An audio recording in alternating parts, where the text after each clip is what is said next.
నాకు ఎక్స్పెక్టేషన్లు ఏమి లేవు.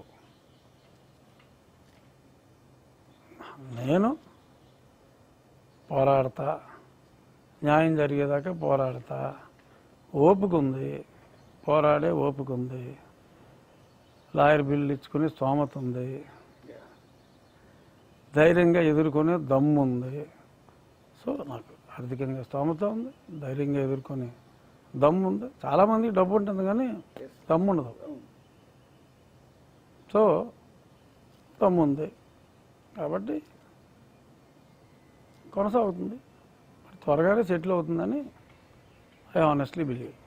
చివరిగా ఒకసారి ముగించే ముందు, థ్యాంక్ యూ. ప్రభాస్ మీకు బంధువే కదా?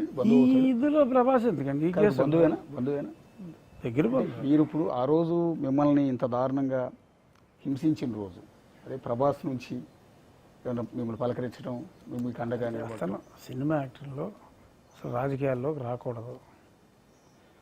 రాజకీయాల్లో ఉన్న వ్యక్తుల గురించి మాట్లాడటం వాళ్ళకి అసలు మంచిది కాదు, తప్పు కూడా. ఎందుకంటే వాళ్ళ ఫ్యాన్స్ వైసీపీ వాళ్ళు ఉంటారు, ఈ పార్టీ వాళ్ళు ఉంటారు.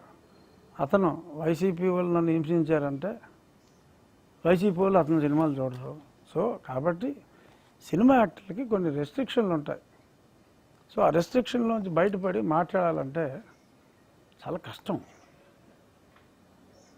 సో ఎక్స్పెక్ట్ చేయడం తప్పు.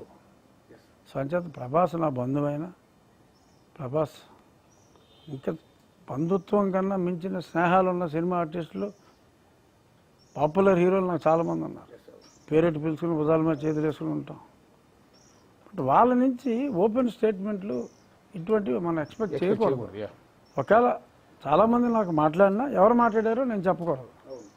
సో అది వాళ్ళ సినీ జీవితానికి మంచిది కాదు. సో మా స్నేహితులందరూ బాగుండాలని కోరుకునే వ్యక్తిని నేను. సో చాలామంది మాట్లాడారు, బట్ ఐ కాంట్. వాళ్ళ ఫ్యాన్స్ హర్ట్ అవ్వకూడదు.